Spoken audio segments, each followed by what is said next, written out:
Coming to America, the sequel to the 1988 smash hit film, was directed by Craig Brewer, and this film stars Eddie Murphy, Arsenio Hall, Shari Headley, Wesley Snipes, Leslie Jones and Jermaine Fowler.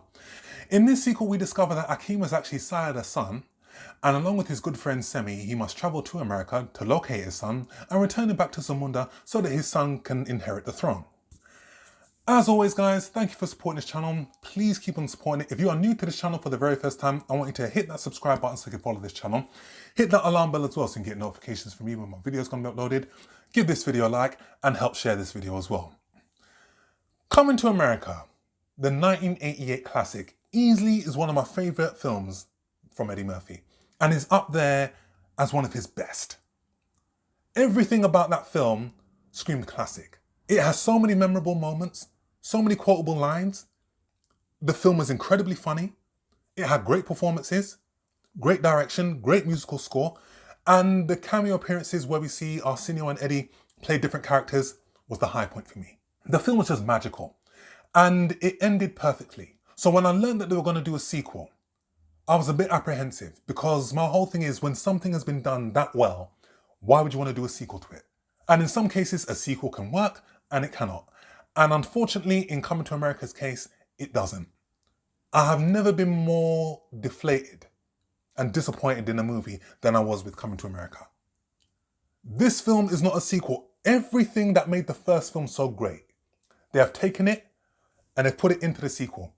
And now it just feels like a rehash. There was nothing original in this movie at all. A sequel, whilst continuing the narrative of the first film, is meant to take the narrative in a different direction and give us something new and different. It doesn't do it with this film. David Sheffield, Barry W. Blostein, two comedy writers who work with Eddie Murphy frequently. They worked with him on the first Coming to America, they worked with him on Boomerang, they worked with him on The Nutty Professor. They wrote this film.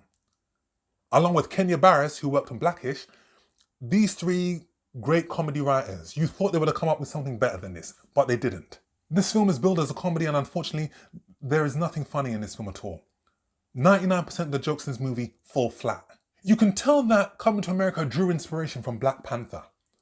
Because whilst this film is titled Coming to America, 90% of the movie actually takes place in the fictional country of Zamunda. And it's actually expanded where we can actually see more characters, more of the landscape than we saw in the previous movie. Coming to America had a whole lot of cameo appearances in this movie. And whilst I appreciated that, you want to show the cream of Black Hollywood and the Black entertainment industry, they were there just to cover up a very, very weak plot.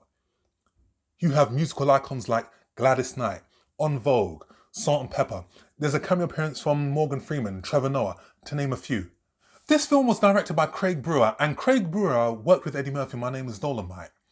And Craig Brewer hasn't directed that much comedy. His films are more dramatic. He directed Hustle and Flow. He directed Black Snake Moan.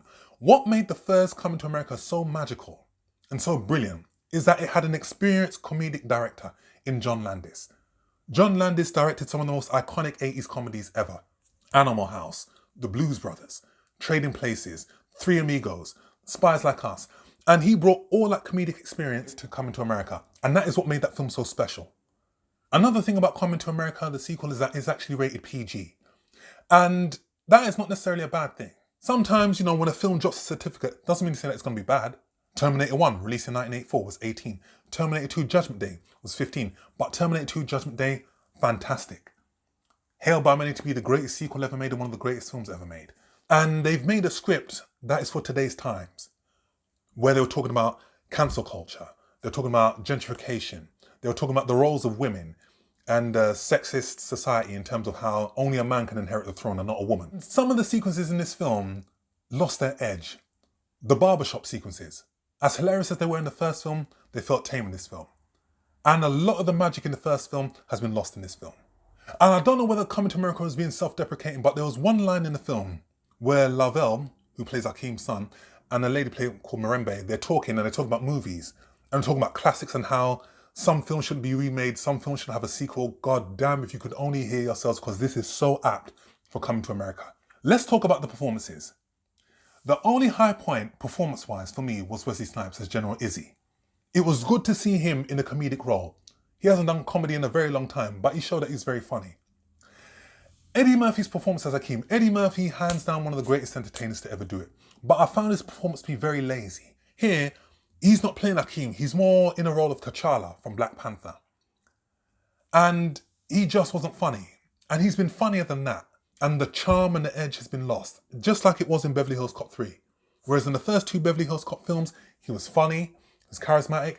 Third film, bland. The element of Jermaine Fowler playing his son, Leslie Jones as his mother, Tracy Morgan as his uncle, I didn't buy that. One of the redeeming factors was the costume design, designed by Academy Award winner Ruthie Carter.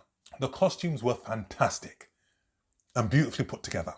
But unfortunately, with Coming to America, the bad outweighs the good. And this film is bad. So the iconic sequence where Akeem is being bathed by the women, that has now been reversed when now we see Leslie Jones being bathed by a man. One clever nod to another John Landis and Eddie Murphy collaboration in Trading Places, where we see the late Don Amici and Ralph Bellamy as the Dukes from Trading Places. They are now referenced in this movie. We see one scene where Lavelle is trying to get something from a tiger, and the tiger collapses and falls and it breaks wind. We saw that in the first Coming to America film where the bum falls down the stairs and breaks wind. And that was Eddie Murphy's uncle, by the way. And when Lavelle is taken back to Zamunda to marry General Izzy's daughter, played by Tiana Taylor, Lavelle doesn't want to marry her because he's in love with someone else and wants to find his own bride. Again, we saw that in the first film. And the questions that he asks General Izzy's daughter, the same questions that Akeem asked his first bride to be in the first Coming to America film. So it was just rehashed. One scene that on paper looked clever, but throws the narrative of the first Coming to America in a loop, is where we discover how Akeem actually sired his son with Simi's help. And Semi and Akeem take 2 girls back to the apartment. Semi cops off with one, Akeem cops off with another. And the CGI to de-age them in that film was just so bad. We've seen it done better in such films as The Irishman and Captain Marvel. And when I watched that scene, it just made me think, okay, hang on. That conflicts with something that Semi said in the first film. Because when they're in McDowell's washing the windows, Semi says, "Do you realize I've not had sex since I've come to America?" But hold on, you just copped off with that girl. So it didn't make sense. Even the makeup. Rick Baker, Academy Award winner, his makeup in the first one was fantastic. And it was totally believable. And sadly, he is retired from the entertainment industry. In this film, the makeup looks bad. Real bad. And not as good as it did in the first film. Coming to America didn't feel like a sequel. It felt like a cash grab and nostalgia. So many references to the first film, flashback sequences. And I don't mind nostalgia. But just do something different. Cobra Kai. That was a touch of nostalgia. It refers to the previous Karate Kid films, but what makes Cobra Kai so different and better is that it has taken the characters in a different direction and has given us new stories to enjoy. There are outtakes in this film, and the outtakes were funnier than the actual film itself. This was a film that should not have been made. If anything, Eddie Murphy should have focused on doing Beverly Hills Cop 4. That was a film that needed a sequel. And now Coming to America is up there as one of the worst sequels ever made.